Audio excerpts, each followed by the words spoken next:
Hi friends, നമസ്കാരം. എൻ്റെ എല്ലാ കൂട്ടുകാർക്കും സുനിതാസ് യൂണി കിച്ചണിലേക്ക് സ്വാഗതം. ഇന്നത്തെ റെസിപ്പിയിൽ വളരെ ടേസ്റ്റി ആയിട്ടുള്ള സാലനയാണ് തയ്യാറാക്കിയെടുക്കുന്നത്. പൊറോട്ട, ചപ്പാത്തി, അപ്പം, ഇടിയപ്പം, ദോശ എല്ലാ വിഭവങ്ങളുടെ കൂടെയും സൈഡ് ഡിഷ് ആയിട്ട് സെർവ് ചെയ്യാൻ പറ്റുന്ന നല്ലൊരു പ്ലെയിൻ സാലനയുടെ റെസിപ്പിയാണിത്. ഈ ഒരു കറി നമുക്ക് വളരെ എളുപ്പത്തിൽ തയ്യാറാക്കി എടുക്കാവുന്നതേ ഉള്ളൂ. അപ്പോൾ നമ്മുടെ വളരെ രുചികരമായിട്ടുള്ള ഈ സാലന എങ്ങനെയാണ് തയ്യാറാക്കിയെടുക്കുന്നതെന്ന് കണ്ടു നോക്കിയാലോ. അതിന് വേണ്ടിയിട്ട് ഒരു കടായിലേക്ക് 2 ടേബിൾ സ്പൂണോളം വെളിച്ചെണ്ണ ഒഴിച്ചു കൊടുക്കാം.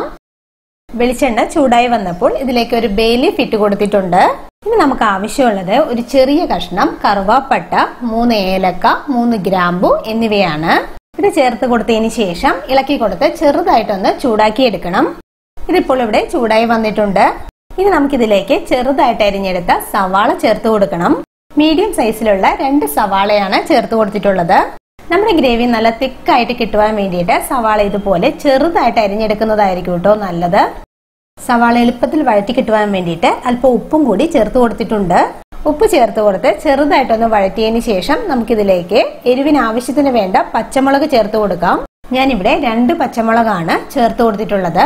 ഇനി നമുക്കിതിലേക്ക് 1 ടേബിൾ സ്പൂൺ ഇഞ്ചി പേസ്റ്റ് ആണ് ആഡ് ചെയ്ത് കൊടുത്തിട്ടുള്ളത്.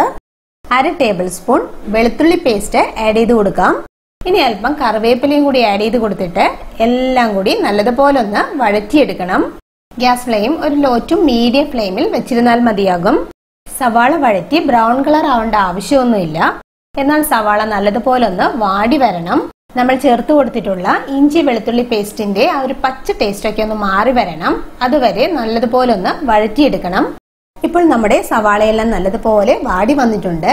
അതുപോലെ തന്നെ ഇഞ്ചി വെളുത്തുള്ളി പേസ്റ്റിന്റെ ആ ഒരു പച്ച ടേസ്റ്റ് ഒക്കെ മാറി വന്നിട്ടുണ്ട്. ഇത്രയും ആയി കഴിഞ്ഞാൽ നമുക്കിതിലേക്ക് അല്പം മല്ലിയില ആഡ് ചെയ്ത് കൊടുക്കാം. ഇനി അല്പം പുതിന ഇലയും കൂടി ആഡ് ചെയ്ത് കൊടുക്കാം. മല്ലിയിലയും പുതിനയിലയും ആഡ് ചെയ്തതിന് ശേഷം നമുക്കിതൊന്ന് ഇളക്കി കൊടുത്ത് മിക്സ് ചെയ്തെടുക്കണം. മല്ലിയിലയുടെയും പുതിനയിലയുടെയും ആ ഒരു ഫ്ലേവർ നമ്മുടെ ഈ സാലനയുടെ ടേസ്റ്റ് കൂട്ടാൻ സഹായിക്കും.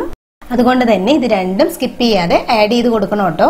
മല്ലിയിലയും പുതിനയിലയും നന്നായിട്ട് മിക്സ് ആയി വന്നിട്ടുണ്ട്. ഇനി നമുക്കിതിലേക്ക് മസാലപ്പൊടികൾ ഓരോന്നും ചേർത്ത് കൊടുക്കണം. 1 ടേബിൾ സ്പൂൺ മല്ലിപ്പൊടി ആഡ് ചെയ്ത് കൊടുക്കാം. ഇനി നമ്മുടെ എരിവിന് ആവശ്യത്തിന് വേണ്ട മുളക് പൊടി ആഡ് ചെയ്ത് കൊടുക്കണം. ഞാനിവിടെ 1 ടേബിൾ സ്പൂൺ കാശ്മീരി ചില്ലിയാണ് ആഡ് ചെയ്ത് കൊടുത്തിട്ടുള്ളത്. 1/4 ടീസ്പൂൺ മഞ്ഞൾപ്പൊടി ആഡ് ചെയ്ത് കൊടുക്കാം. 1/4 ടീസ്പൂൺ ഗരം മസാല പൊടിയും ആഡ് ചെയ്ത് കൊടുത്തിട്ടുണ്ട്. മസാലപ്പൊടികൾ ചേർത്ത് കഴിഞ്ഞതിന് ശേഷം നമുക്കിതെല്ലാം കൂടി നല്ലതുപോലെ ഒന്ന് വഴറ്റിയെടുക്കണം. പൊടികളുടെ ആ ഒരു പച്ചമണം മാറുന്നത് വരെ നമുക്ക് ഗ്യാസ് ലോ ഫ്ലെയിമിൽ വഴറ്റിയെടുക്കാം. ഇപ്പോൾ നമ്മൾ ചേർത്ത് കൊടുത്ത പൊടികളുടെ ആ ഒരു പച്ചമണമൊക്കെ മാറി വന്നിട്ടുണ്ട്. ഇനി നമ്മൾ ഇതിലേക്ക് അരിഞ്ഞെടുത്ത തക്കാളിയാണ് ആഡ് ചെയ്ത് കൊടുക്കുന്നത്. മീഡിയം സൈസിലുള്ള 2 തക്കാളിയാണ് കേട്ടോ ചേർത്ത് കൊടുത്തിട്ടുള്ളത്. തക്കാളി ചേർത്തതിന് ശേഷം നമുക്കിത് നല്ലതുപോലെ ഒന്ന് വഴറ്റിയെടുക്കണം. തക്കാളി നന്നായിട്ട് വെന്ത് നല്ല സോഫ്റ്റ് ആയിട്ട് വരണം. അതുവരെ നമുക്കിത് വഴറ്റിയെടുക്കണം. തക്കാളി നമുക്ക് എളുപ്പത്തിൽ കുക്കായി കിട്ടുവാൻ വേണ്ടിയിട്ട് ഇതൊന്ന് അടച്ചു വെച്ചിട്ട് കുക്ക് ചെയ്തെടുക്കാം. ഗ്യാസ് ഒരു ലോ ഫ്ലെയിമിൽ ഒരു 3-4 മിനിറ്റ് നേരം തക്കാളി കുക്ക് ചെയ്തെടുക്കാം. അപ്പോഴേക്കും തക്കാളി വെന്ത് നല്ല സോഫ്റ്റ് ആയിട്ട് വരും. തക്കാളി ഇവിടെ കുക്കായി വരുമ്പോഴേക്കും നമുക്ക് സാലനയ്ക്ക് വേണ്ടിയിട്ടുള്ള ഒരു അരപ്പ് റെഡിയാക്കി എടുക്കണം. അരപ്പിന് വേണ്ടിയിട്ട് 1 കപ്പ് ചിരകിയ നാളികേരം ഒരു മിക്സിയുടെ ജാറിലേക്ക് ചേർത്ത് കൊടുത്തിട്ടുണ്ട്. 1/2 ടീസ്പൂൺ പെരുംജീരകം ആഡ് ചെയ്ത് കൊടുക്കാം. ഇനി നമുക്ക് കാഷ്യൂ നട്ട്സ് ആഡ് ചെയ്ത് കൊടുക്കണം. 8-10 കാഷ്യൂ നട്ട്സ് ആഡ് ചെയ്ത് കൊടുക്കാം. ഇനി നമുക്കിത് അല്പം വെള്ളം ഒഴിച്ചു കൊടുത്ത് നല്ലതുപോലെ അരച്ചെടുക്കണം. ഒട്ടും തരിയില്ലാതെ ഫൈൻ പേസ്റ്റ് ആയിട്ട് തന്നെ അരച്ചെടുക്കാൻ ശ്രദ്ധിക്കണം കേട്ടോ. ഇപ്പോൾ തക്കാളി കുക്ക് ചെയ്യാൻ വെച്ചിട്ട് 4 മിനിറ്റ് കഴിഞ്ഞു. ഇപ്പോൾ നമ്മുടെ തക്കാളി എല്ലാം വെന്ത് നല്ല സോഫ്റ്റ് ആയിട്ട് വന്നിട്ടുണ്ട്. തവി കൊണ്ട് തക്കാളി എല്ലാം നമുക്ക് ഇതുപോലെ ഒന്ന് ഉടച്ചു കൊടുക്കാം. ഇപ്പോൾ നമ്മുടെ തക്കാളി എല്ലാം വെന്തുടഞ്ഞ് റെഡിയായി വന്നിട്ടുണ്ട്.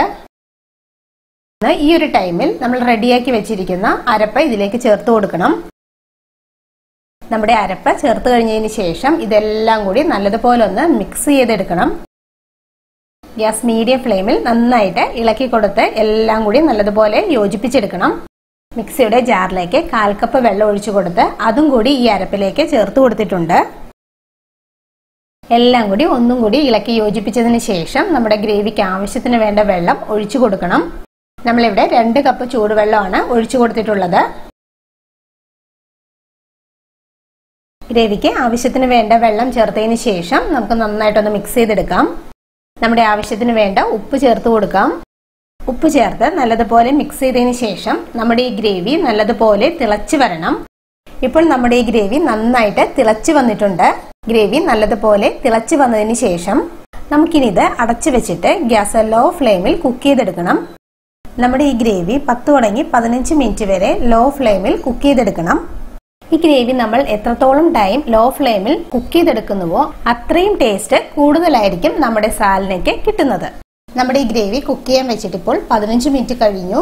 ഇനി നമുക്കിത് തുറന്നു നോക്കാം. ഇപ്പോൾ നമ്മുടെ ഗ്രേവിയുടെ മുകളിൽ നല്ലതുപോലെ എണ്ണ തെളിഞ്ഞു വന്നിട്ടുണ്ട്. എണ്ണ ഇതുപോലെ മുകളിൽ തെളിഞ്ഞു വരുന്നത് വരെ നമ്മളിത് കുക്ക് ചെയ്തെടുക്കണം. എന്നാൽ മാത്രമേ നമുക്ക് സാലനയുടെ ആ ഒരു റിയൽ ടേസ്റ്റ് കിട്ടുകയുള്ളൂ. ഫൈനലി ഇതിലേക്ക് അല്പം മല്ലിയിലയും കൂടി ചേർത്ത് കൊടുക്കുന്നുണ്ട്. മല്ലിയില ചേർത്ത് നല്ലതുപോലെ മിക്സ് ചെയ്തെടുക്കാം. നമ്മുടെ സാലന ഞാനിവിടെ ഈ ഒരു കൺസിസ്റ്റൻസിയിലാണ് റെഡിയാക്കി എടുത്തിട്ടുള്ളത്.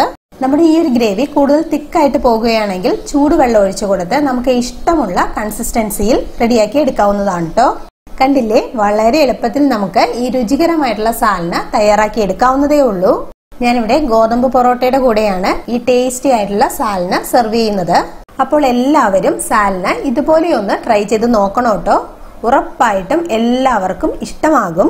അപ്പോൾ വീഡിയോ ഇഷ്ടമായാൽ സബ്സ്ക്രൈബ് ചെയ്യാനും ഷെയർ ചെയ്യാനും മറക്കരുത് കേട്ടോ. Thank you. ബൈ.